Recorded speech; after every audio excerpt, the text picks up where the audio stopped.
Hello everyone. I know I haven't done a video in a while, and for that I apologize, but hey, it's good to be back. I have the day off work today, and the weather outside is just horrible. So here I am in my favorite room in the house, ready to talk to you about G.I. Joes again. And when I was trying to decide on a topic for today's video, I stood in front of my cabinet wondering what I could talk about. And then I came to a strange conclusion. I just grabbed 10 figures of the same color out of the cabinet, and I'm going to present to you a video on them.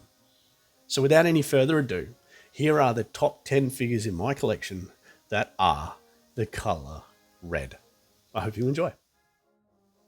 The first red figure I wanted to talk to you about today is one of the first red figures from the 1982 to 1994 run of A Real American Hero.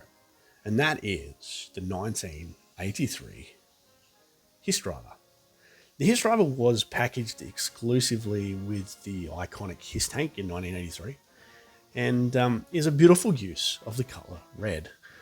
My example here is missing part of that silver Cobra logo that was on his chest.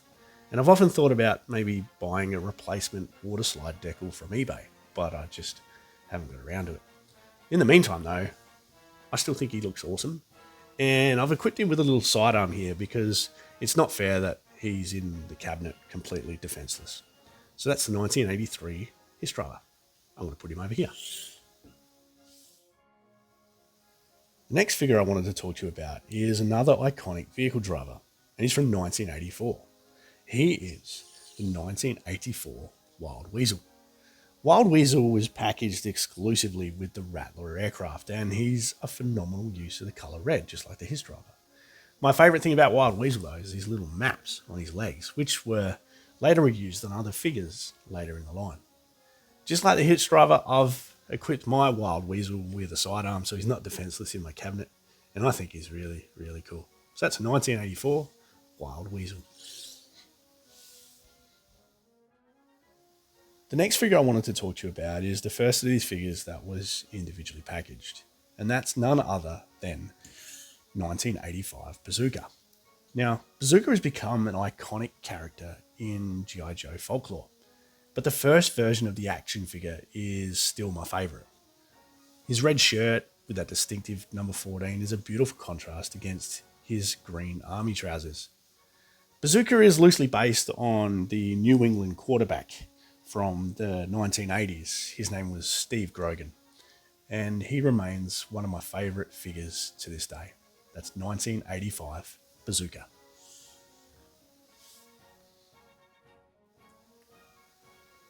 Now, this wouldn't be a good list of red figures without the figure that is red by name and nature, and that is the 1985 Crimson Guard.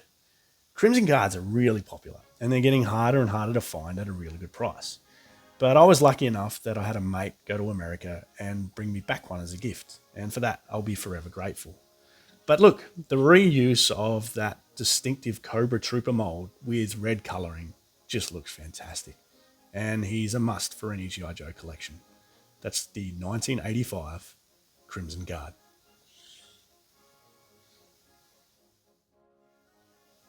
The next figure I wanted to talk to you about is one of the most iconic red figures in the original 1982 to 1994 run of G.I. Joe, and that is none other than 1986 Lifeline.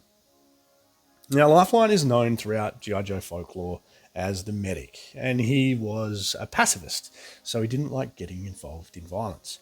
And for that reason, he was re-released in 1991 as a mail-in, which I also have.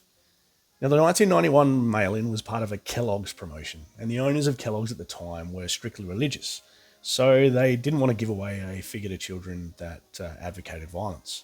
And for that reason, the 1991 version is slightly different. They've actually given him Frostbite's legs, minus the sidearm that was on the original. But still, they're very cool. 1986 and 1991 Lifeline.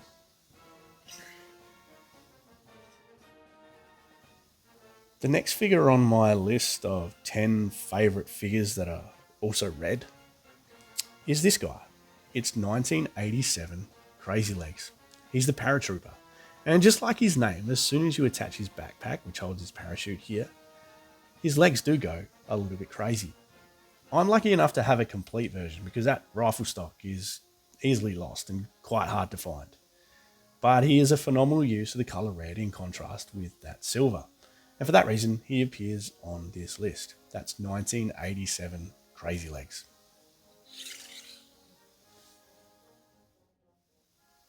The next red figure I wanted to talk to you about is also from 1987, and she's the first female figure on this list.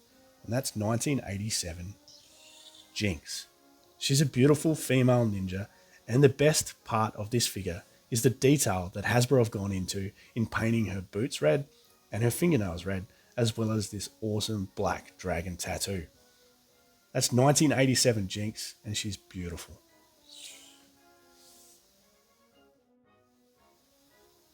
We're getting towards the end of this list, and we can't finish up without mentioning the 1988 Astro Viper. Astro Viper is a fairly new addition to my collection, and I was lucky enough to get him complete and in a really tight and mint condition. He's beautiful, and I'm sure lots of collectors agree because he's commonly army built, along with a bunch of other Vipers from the 1982 to 1994 run. But for me, this is the best red Viper by far. It's the 1988 Astro Viper.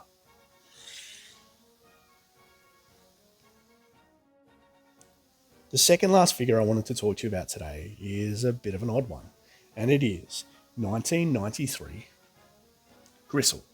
Now, as an Australian, I'm in a pretty privileged position because Gristle was released in my neck of the woods under the Drug Elimination Force moniker. That, of course, didn't happen in the States. Gristle was released under the Battle Corps name. Either way, he is an awesome figure. I love the fact that he has this molded ponytail, and the red, yellow, and black accents on his body are just awesome. So that's 1993 Gristle.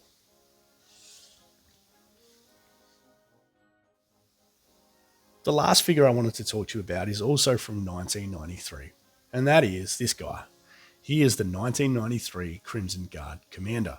And like Gristle, he's an awesome use of the red, yellow, and black accents. He's certainly one of the more underrated figures from the 90s era of G.I. Joe. So there you have it. There are my 10 favourite red G.I. Joe figures from the 1992 to 1994 run of G.I. Joe. Are any of these your favourite? Have I missed any out? Feel free to tell me in the comments.